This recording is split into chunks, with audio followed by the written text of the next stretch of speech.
semilla fértil. Tiene atributos biológicos extraordinarios con color, pero la probabilidad de que esto se transforme en plaga es prácticamente cero, porque no produce semilla. O esta planta que no está descrita en ningún lugar del mundo como una planta invasora, con una planta que ya silvestró, por lo tanto ya no me siento muy culpable de ocuparla. Y acá tenemos ciclo frío con plantas nativas en sentido estricto, ciclo cálido, los dos juntos funcionando, con polen, néctar, biomasa, frutos, semillas, etc. Y estos ciclos que son, por decir, opuestos.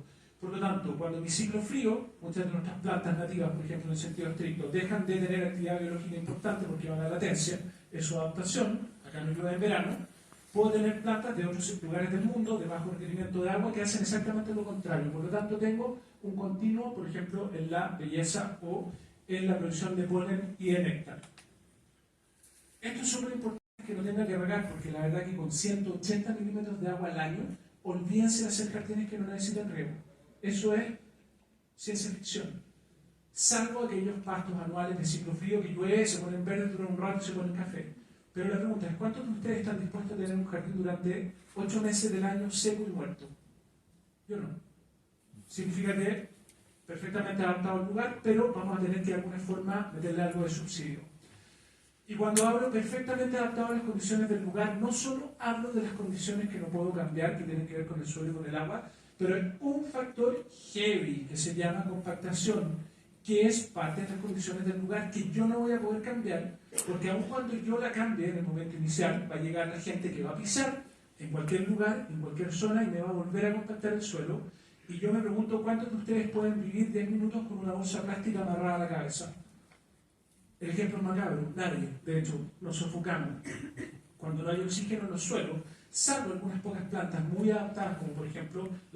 Esto es motivo de polémica. Nativo o exótico. Respeto, hay gente que cree que el nativo es la única opción de hacer paisajismo. Yo honestamente no estoy de acuerdo con eso. A mí me encantan las plantas exóticas, ni un rollo. Pero amo las plantas nativas. Ocupamos, de hecho, con la maca un montón de plantas. Y nos interesa mucho los ciclos.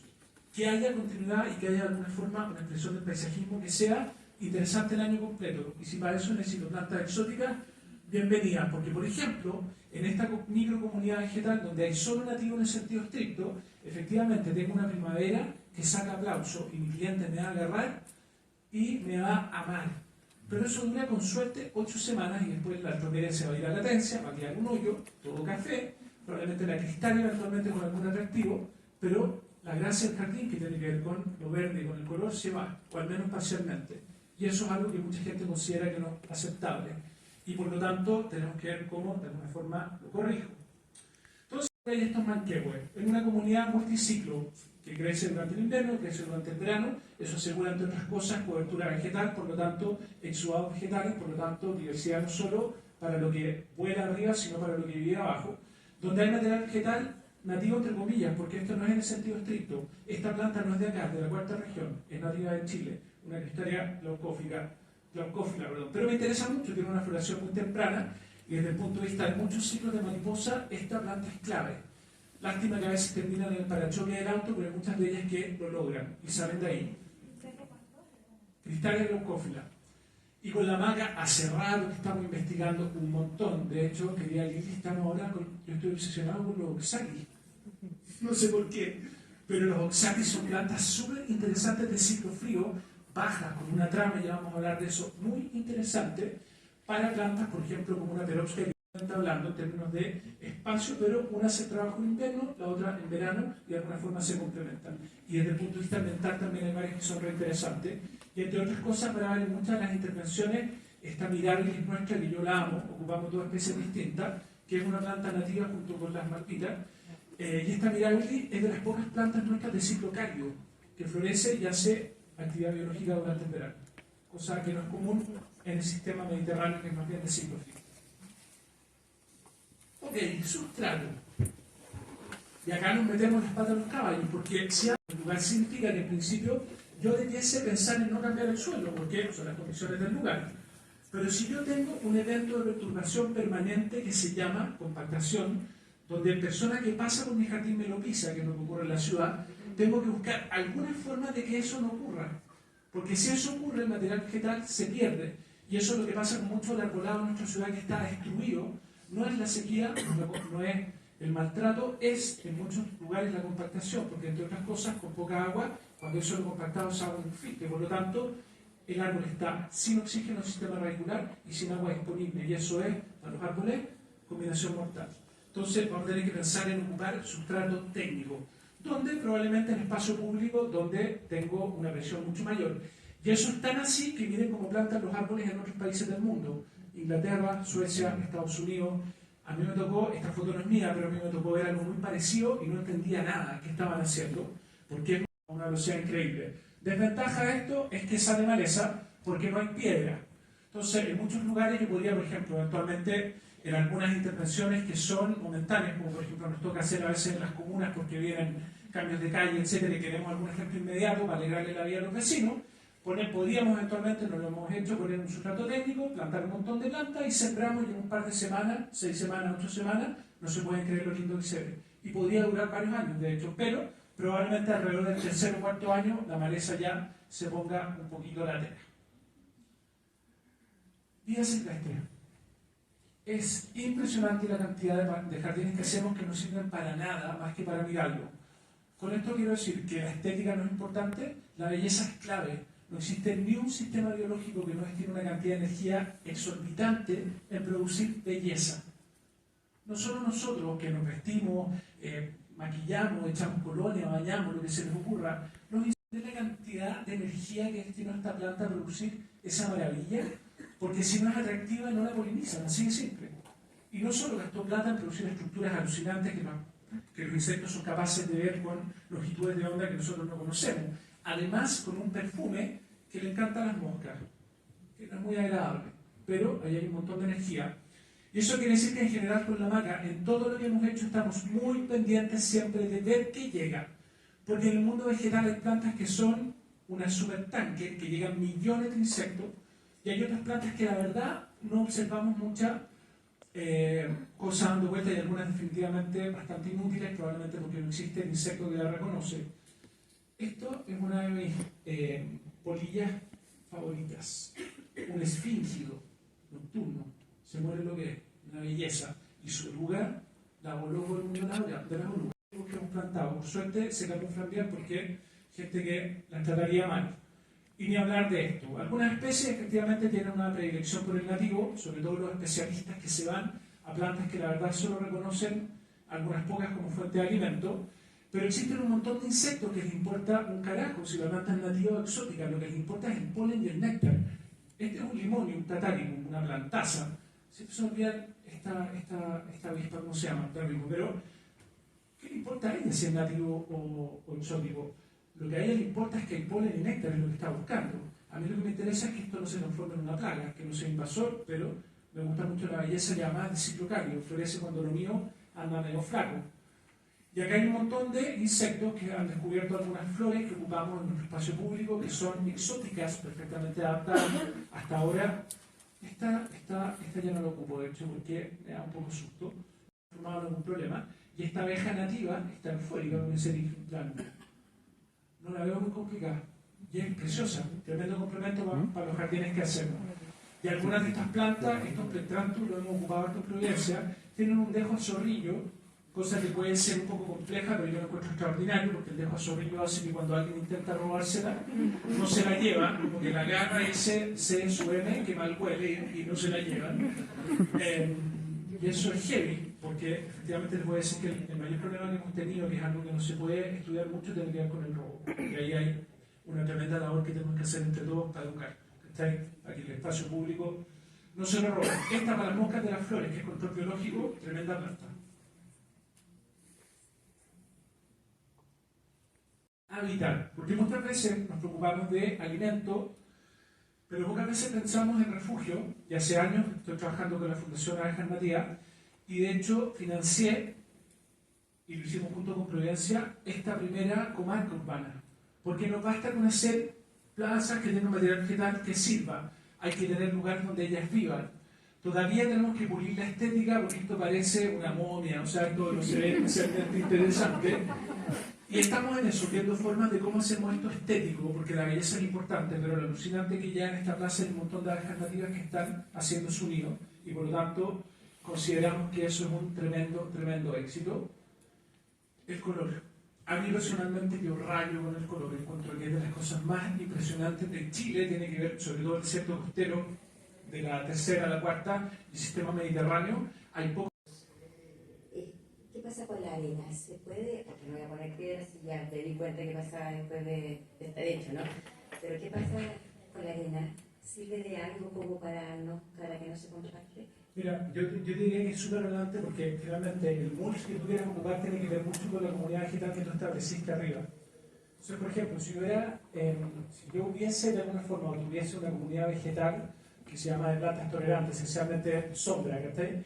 Desde el punto de vista como de la sucesión, probablemente sería mucho mejor ocupar un mulch de hojas molidas, ¿cachai? Gigante, porque de alguna forma favorece la biología que le viene muy bien a ese sistema y no ocuparía piedra ni arena porque no la necesita.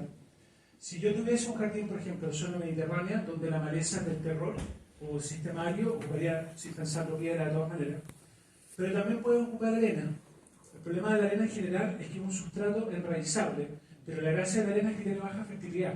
Eso hace en general que las ruderales que tienen muy pocos recursos para establecerse, porque en el fondo mamá planta la mandó con una semilla enana y con una cantidad de recursos ínfimos para establecerse, normalmente tú logras un muy buen control de maleza solo porque la arena asegura una muy buena fertilidad.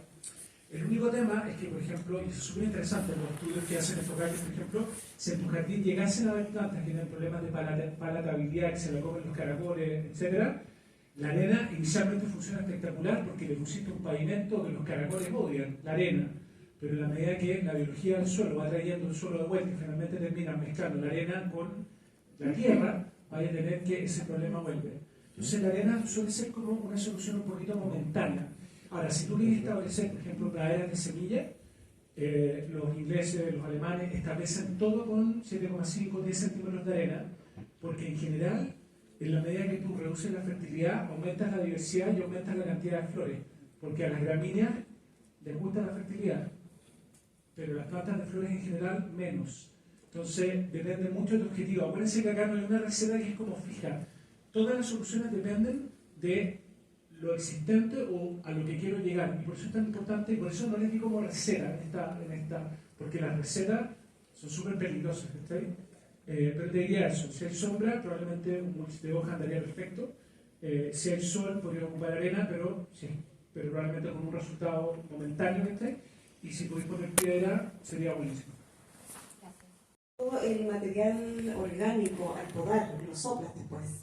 ¿Después de cuánto tiempo vas a tener que fertilizar estos jardines que están por gravilla? La fertilidad no es un tema, y eso es una súper buena pregunta.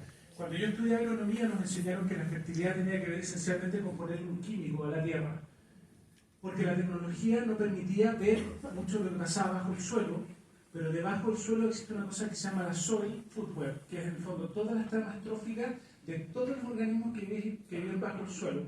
Y hay una microbióloga que se la recomiendo que se llama Elaine Ingham, que se tiene unos chistes más malos que los míos, pero que tiene unas conferencias buenísimas, donde ella de alguna forma te explica, y eso lo he comprobado y es impresionante, que la fertilidad de un suelo es la biología del suelo, porque es la biología la que se encarga durante las 24 horas del día, los 7 días de la semana, de producir pequeños shots de fertilidad que hacen que tu sistema tenga un nivel de fertilidad impresionante. Y de hecho, ella siempre pone el ejemplo de muchos bosques, en este caso pone el ejemplo de un sistema, creo que está en Seattle, que es el sistema más productivo del planeta, donde la productividad por año es una cosa impresionante y tiene la comunidad de hongos más diversa y en términos de biomasa, la relación de hongos, bacterias más elevada hacia los hongos también de la tierra. Es la biología del suelo la que se encarga de la fertilidad. Entonces lo que yo aprendí, y me costó un montón porque era como tonto para estar fertilizando, entonces yo me iba a la cooperativa agrícola y me traía la camioneta en 2 ruedas cargada de todo el fertilizante que se puede ocurrir. Ya solo como fertilizante en establecimiento, porque efectivamente apuro el crecimiento en un inicio, porque tengo algún cliente público privado que tiene un nivel de ansiedad que si me demoro mucho, finalmente me compro un problema que no tengo ganas, de la paciencia y fuerzo por ese lado. Pero después nunca más fertilicé, nunca. Y lo único que hago cuando veo que hay una cosa un poco rara desde el punto de vista del crecimiento, que ya me ha pasado, preparo un té de compost, y estas cosas que me sonaban como medias New Age, así medias voladas y gilientas, es ciencia pura. En ese té de compost, que está bien hecho, donde no hay alcohol, donde no hay lo que les dije, hay una cantidad de inóculos impresionantes que para a rearmar lo que se llama la Soil Food Web. Y esa Soil Food Web se va a encargar de producir todos los nutrientes que necesita mi comunidad, aún desde la arena que técnicamente es inerte, porque la arena tiene millones de nutrientes, pero no disponibles para las plantas. Y estos hongos son capaces de exudar ácido que cuando uno mira en el microscopio electrónico te das cuenta que en la partícula arena tiene un horadado, que es la acción de la enzima digestiva que la expulsa, es muy loco eso, le tira un escupo por encima, disuelve la arena y lo absorbe. Pero la naturaleza es capitalista, y esto es duro que lo diga, pero es cierto, el hongo no lo hace por buena onda, lo hace porque necesita algo a cambio, energía. ¿Y quién produce la energía? Las plantas, fotosíntesis. 30 a 70% de la actividad fotosintética de una planta se va a través de exudados radiculares. Esos exudados son escupos energéticos, transpiración energética que la vida biológica del suelo toma, pero no es gratis. Nadie paga en la naturaleza algo por lo que no reciba algo a cambio. La planta exuda para que la biología haga su pega y la biología paga por nutrientes. Por eso esta tonterita de la horqueta es nefasta, porque cuando uno logra construir cadenas de hongo relativamente complejas, y entra lo chistoso, que me incluyo, yo lo hacía todo el tiempo con una horqueta, imagínense lo que es una hifa que es varias veces más delgada que un pelo con una horqueta. Yo no sé si alguien hizo así con una horqueta en el estómago, pero no es muy gracioso, ¿verdad? Entonces, no se preocupen de la fertilidad. El suelo tiene todos los nutrientes que la planta necesita, pero lo que hay que preocuparse es de la biología. Y para que la biología funcione, no fertilizante químico, porque esta naturaleza capitalista es así de malvada. Cuando la planta recibe nutrientes sin necesidad de la biología, se acabaron los exudados. Nadie paga por un servicio que no necesita. De la naturaleza es igual.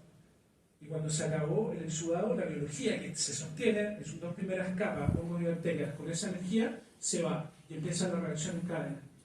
Por eso los suelos agrícolas que han tenido tanta revoltura y tanto fertilizante, finalmente, si no seguir fertilizando no crece nada. No porque no tengan fertilidad, están llenos de nutrientes, pero están en compuestos que las plantas no pueden aprovechar. Lo que necesitáis es traer la biología de vuelta. Y les juro que funciona. Yo tengo un escéptico en muchos de estos ensayos que teníamos problemas de crecimiento, yo en un suelo agrícola, y tenía siembras que no crecían nada, preparé los famosos té de compost y ninguno podía crecer. Entonces, no te preocupes de la fertilidad, preocúpate de la biología. Y la biología es esencialmente un poquito de compost inocular, un poquito de humus, no exponer, no dar vuelta, no horquetear, no exponer el suelo y una capita de mulch para mantener la temperatura relativamente constante, y con eso nunca va a tener problemas de fertilidad. Muchas gracias. De hecho, la biología, tú crees que una de las cosas alucinantes de la biología es que en esta cosa de la biología de los suelos, esa biología exuda una cosa que se llama globulina, pegamento. Entonces la erosión muchas veces es mucho más un problema de ausencia de globulina o de pegamento que ausencia del sistema radicular. Hemos hecho un montón, y de hecho es buena pregunta, porque por ejemplo cuando trabajamos en el acantilado costero, existe un grupo de plantas que se llaman las plantas pioneras, que son las plantas que normalmente llegan al sistema cuando ocurre una perturbación brutal, por ejemplo ahora que cayeron los aluviones. Y hay un montón de plantas que estaban esperando que ocurriera ese preciso instante de que se libera sustrato, pero el sustrato que no tiene mucha fertilidad, porque probablemente es pura arena y piedra, para colonizar y se echar a andar la sucesión ecológica con estas plantas pioneras. Entonces, ¿qué es lo que hemos hecho con la máquina en algunos trabajos? Que tú armás tu comunidad completa, tú plantas las plantas, repartís, etc. Y después de que repartimos las plantas, que yo quiero que formen el jardín, hago una sobreplantación o una siembra con estas plantas pioneras, para que formen cobertura. Esa planta normalmente crece rápido, tiene sistemas radiculares superficiales que sujetan relativamente bien el suelo, no es muy generosa con la biología, pero dentro de todo fijan una buena cantidad de carbono, ¿está? Y normalmente le tienen bronca o pánico a la sombra. Significa que cuando las plantas de tu jardín van levantando, van ocupando el espacio que tienen que ocupar, producen sombra, a dormir o se mueren, salen las semillas listas para que ocurra la próxima perturbación, que de alguna forma lo que estamos estudiando en universidad y literatura para poder armar comunidades vegetales que se cicatrizan con plantas ornamentales, que son una velada de cable más o menos. Imagínate un jardín donde tengo elementos de que alguien roba o rompe, pero tengo la cicatrización ahí misma para que de alguna forma, en vez de ir de vuelta a plantar, por lo menos durante algún tiempo, pueda florecer. ¿Te sirve? Yo. La pregunta es con respecto al tema de los cubresuelos con la maleza.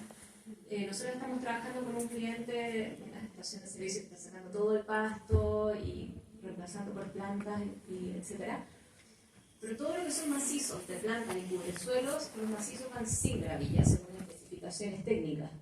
Es un error. Sí.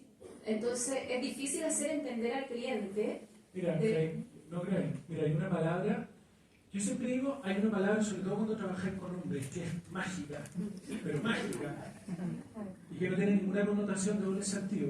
A los hombres nos encanta escuchar la palabra ahorro. Entonces, por eso dije que es tan importante, ¿no? Se llama el tema de ser riguroso, y esto no es broma, es verdad.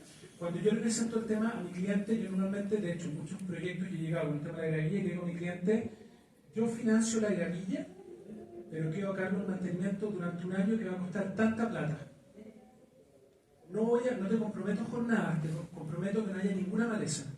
Y hago un negocio extraordinario, porque el tipo se ahorra las lucas en el gasto inicial y después me la gano yo con un buen margen que tengo, porque al final no mando a nadie porque no sale maleza.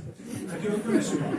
Normalmente eso se lo da uno. Le digo al gallo, mira, yo te voy a gastar en este jardín de 3.500 metros, la lucas 500 adicionales. O sea, que es alta plata que está ahí, sobre todo el gallo está terminando, el matrimonio está terminando, quien sea la casa, y a los 3 millones de pesos adicionales, los gallos están muertos locos, porque ya se gastaron lo que no tenían y te mandan a la punta del cerro. Pero normalmente le decís, ok, te doy el crédito de esos 3 millones y medio de pesos, me pasáis un cheque a fecha que yo voy a cobrar, por decirte, en 12 meses, porque lo he hecho, donde yo cobro esa gravilla con un interés, ¿cachai? Que no es malo, y no lo financiáis tú, y esa plata va a ser solamente el ahorro del jardinero que no vaya a ocupar. Y por eso digo que es tan importante ser técnico y tener buenos argumentos, porque normalmente cuando tú le presentas a tu cliente el ahorro, te lo puede contar la gente acá que trabaja. Tú, Valentina, ¿cuánto nos ahorramos mantenimiento? ¿Cuánto nos ahorramos mantenimiento en las casas que tienen gravilla? En términos de porcentaje. Max, a ti también que te toca. El porcentaje. ¿Tú pensás la cantidad de plata que es eso? Un 80%. Yo creo que es más, de hecho, 80% es muy conservador, porque en buena altura nunca va a haber nadie, ¿cachai? O sea, cuando estáis ahorrando 80%, imagínate en un jardín en Puerto Varas donde mantener un jardín de 3.500 metros cuesta por lo menos 400, 500 lucas al mes. Y no entra nadie. Y en el caso de los cubresuelos, ¿cómo haces con esto? También, con piedra, ¿sí? Ahora, probablemente no pondría una yuca si tengo pleno sol, tenés que pensar bien en la especie que tú ocupáis, ¿cachai? Pero al final no hay nada que yo no plante más, son las pronto, las copero, ¿no? Claro, que les pisan, porque pasan todos los pelotudos entre las plantas. O sea, yo te diría que la piedra de sustrato técnico es pancharla con huesac, porque además, de verdad lo que observamos, ¿qué reposición hemos tenido que hacer en 2 años lo que hemos hecho? Porque se roban, pero si no roban las plantas, no se nos mueren las plantas. Y las pisan, eso tú vayas más que guau, he visto todo el rato a los gallos cruzando. Sí. Y efectivamente hay zonas donde veis que no hay plata, porque ya la han pisado 800.000 veces. Pero lo que no está pisado está increíble. Entonces, finalmente, la mejor palabra es demostrar con números que tu decisión es una ganancia en un cortísimo plazo. Y en general, y si no te creen, te recomendaría financiarlo, obviamente contra la seguridad de mantener, con la condición de que no te controle la jornada, sino el resultado final. Un negocio espectacular. Si no te llevo a ti a darle una charla, porque la verdad es que ellos tienen como al gran cliente, que es una empresa de arquitectura que les hace todos los planos y las especificaciones técnicas hace años. Entonces, como que le creen todo por allá, No. y todo lo que nosotros decimos con todas estas No, cosas heavy. que O tú sea, dices, yo te podría mostrar jardines que tienen 3.500 metros que ha entrado un jardinero 2 veces en un año. Tienen un robot para cortar pasto y no lo mantienen. Y te juro que es impresionante. Y tú ves los vecinos que al principio se reían de nosotros, pero las carcajadas tipo show de Gil a 5 kilómetros, pero el que reía al último ríe mejor. O sea, nos ahorramos en un año 5 o 6 millones de pesos en mantenimiento. Es mucha plata. Sabes que estoy de acuerdo con lo que dice, ya uno va como manteniendo las empresas, se va haciendo el paisajismo y todo. Se puede reflejar a largo aliento lo que usted dice. Así como lo dijo Max, en este momento que él dijo que se ahorraba un 80% el costo de mantención del área verde. Pero lo más probable es que a la empresa que mantiene la área verde le siga manteniendo lo mismo plata porque no se pueda dar, sin que vaya en un jardinero a verla. No necesariamente, porque ahí también tienes que ver la medida que. Porque cuando tú cachas que en estas nuevas áreas verdes, por ejemplo, tú necesitas radicalmente menos mano de obra, en las bases que tú vayas a generar, probablemente ya no vayas a exigir, no sé, 8.000 horas por mes en la comuna, porque al final cachas que con 3.200 horas está sobrado. Pero eso es como a largo aliento, es como cambiarle la mentalidad a la municipalidad. Totalmente. Bueno, y es lo que tenemos. Mira, Siguen exigiendo romper la estructura de suelo, tener los Eso, pero se puede, te digo, yo que trabajo con municipios y al principio te encontré resistencia, que te siento una pelada de cable, a mí se me hubieran contado esto y no lo hubiera visto, como yo me acuerdo la primera vez que fui a Inglaterra con Nigel Dannett, nos mostró un jardín atómico y yo siempre pregunto lo mismo, ¿y la preparación del suelo? Y el tipo dice, acá no hay suelo, esto es escombro con un poquito de compost. Y yo lo escuché y le dije, wonderful, que está. Pero el maestro pensaba, típico que no te dan el dato maldito porque no lo quiere compartir.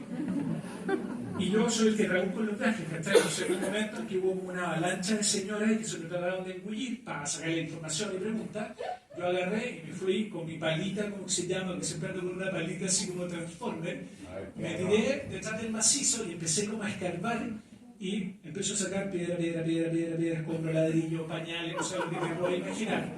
Y de repente me levanto y lo miro y el tipo me está mirando como, ¿viste que decir la verdad? A mí me costó por lo menos 3-4 años cambiar la mentalidad, haciendo los ensayos. Me daba pánico no regar todos los días, pánico. Hasta que me envalentoné, ¿cachai? Ahora, yo he tenido el profesor de los buenos políticos, he tenido la suerte de trabajar con una alcaldesa que es un balazo. Partí con Rodolfo Carte, después hubo problemas con temas de financiamiento, ¿cachai? Dejé de trabajar con él, empecé a trabajar con la alcaldesa de Providencia. Y de verdad los alcaldes están deseosos de encontrar formas de bajar costos, porque las lucas no les alcanzan, ¿cachai? Pero no están dispuestos a arriesgarse con charlatanes, en el fondo. Cuando tú llegas con algo sólido, yo creo que ustedes que han trabajado conmigo, acá a mí pasa un poco lo mismo, pasó lo mismo en Providencia, obvio que esto es un proceso, que no puede hacer el cambio en 5 minutos, pero cuando lográis de a poco ir haciendo los cambios y ven que resultan y que funciona y que no sé cuánto, de verdad, somos un país donde hay mucha gente muy capaz y muy inteligente. Pero estamos bien cómodos y enchanchados. A veces te pegan un empujoncito y cambiamos, ¿cachai? No hay que desalentarse, pero se puede. O sea, yo tengo muchos clientes que tienen lo que te digo, que antes jardinado toda la semana y que ahora entienden que con 3-4 veces al año, y de hecho tiene un gallo mucho mejor preparado, de mucho mejor nivel, que cobra muchísimo más caro y por lo tanto capacitarse también es un buen negocio para que haya que hacer mantenimiento. Porque tienen los jardines soplados con un cortacero, no lo pueden creer. Se puede. Pero lo dice alguien que a veces es medio negativo, pero se puede. Dale. Felicitarlo a mi alumno de hace muchos años. Estoy muy orgullosa de que haya seguido los pasos. Pero tengo una pregunta. Déjame ponerme el rabotril. ¿Qué pasa con lo que estamos enfrentando hoy en día? Estamos enfrentando un cambio climático simplemente por el uso de los combustibles fósiles. Tenemos nuestra atmósfera que se demoró como 4.000 años, 4.000 millones de años en hacerse, la hemos destruido en décadas. Y tenemos que hacer algo. Y una de las cosas que tenemos que hacer es el uso de las plantas CAM. Yo no veo muchas plantas CAM. Las plantas CAM son aquellas suculentas, muy suculentas, entre ellas hasta las vides son CAM, están estudiando cada día más esto. Pero no veo muchas suculentas en tu paisaje. De hecho, no es una planta que a mí personalmente las suculentas no me se usan mucho, pero desde el punto de vista, por ejemplo, de la fijación de carbono, preocuparte de tener un sistema de multicapa y en multiciclo significa que, por ejemplo, es súper interesante la pregunta, porque se ha fijado que cuando uno mira un jardín, normalmente es como mirar en la cabeza a un hombre después de los 50 años, que uno le ve como acá el círculo de que no tenemos pelo y que se ve mucho el suelo. O sea, cuando tú ocupas un sistema donde hay muchas capas distintas que están, desde el punto de vista funcional, funcionando al mismo tiempo, significa que no llega ni un solo rayo de luz que no se aproveche porque hay alguna capa, que es lo que hacen los sistemas de bosque multiestrata, que no tienen suculentas, pero son probablemente los sumilleros de carbono más eficientes del mundo. Algo que no podría hacer con muchas suculentas, por ejemplo, porque es muy difícil, porque no podría ocupar, por ejemplo, toda la capa funcional desde el punto de vista de la sombra. Es algo que no muchas plantas CAM se lo bancan, por ejemplo. Algunas sí, otras no.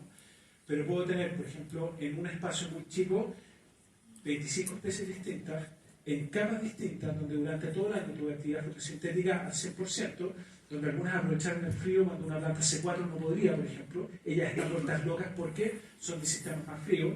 Entonces yo te diría que, mucho más que enfocarse en la vida metabólica, que esas son preguntas de pelada de cable del profesor universitario, porque yo también hemos discutido esto mil veces y es súper interesante. Yo me preocuparía de que desde el punto de vista de esa comunidad, la cobertura llegue de todas maneras al 100% y que no se pierda nada de sol y que no exista ningún momento en el año donde no haya actividad metabólica. Y eso es ciclo capa. Sí, pero es que hay muchas plantas que todavía no se conocen. O sea, todo lo que estamos viendo, lo que vimos en el estudio, por ejemplo, o sea, hay unos colesolas, la franquenia, wow, no se imaginan ustedes lo que hay en fotosíntesis. Pero no podría ocuparla, por ejemplo, en un sistema multicapa porque es intolerante a la sombra. Entonces, es súper heavy. Al final, cuando uno empieza la arquitectura vegetal, cuando uno construye la comunidad vegetal, hay que entender que no solo tiene que ver con la forma, sino que en la constitución de la comunidad tiene que preocuparse de temas como, por ejemplo, la tolerancia a la sombra. La tolerancia a la sombra no como atributo permanente, sino como un atributo dinámico en, por ejemplo, el inicio, final o durante. Y significa que yo podría, por ejemplo, ocupar una franquenia en un sistema de ciclo frío, donde tal vez que lo ocupo, por ejemplo, me da risa la franquenia, porque en el caso de la Perovskita tricipifolia, que tiene una trama muy abierta que permite que el sol la atraviese en el verano, puedo eventualmente ocupar una franquenia como planta acompañante, porque hace la mayor parte de su pega durante el invierno, en una planta de ciclo frío, adaptado a desierto costero, y durante el verano, que es cuando la planta que de alguna forma la cubre, está haciendo fotosíntesis y está activa porque es de ciclo cálido, tiene una trama, una densidad de crecimiento lo suficientemente baja como para no suprimir a la franquenia que está en semilatencia por un tema de adaptación y no la liquido. Entonces, se dan cuenta de la cantidad de variables que hay que pensar. Y eso es alucinante. Como dijo la Lili, sabemos nada. O sea, yo aprendí un poco más, pero cuando uno habla con estos gallos que son secos, te dan ganas de meterte debajo del sofá, porque te juro que uno se siente un guarén de acequia. Y por eso los invito a que estudien, porque el punto de las plantas más es adictivo. Uno sabe cuándo empieza, pero Lili, uno no sabe dónde terminar. Gracias.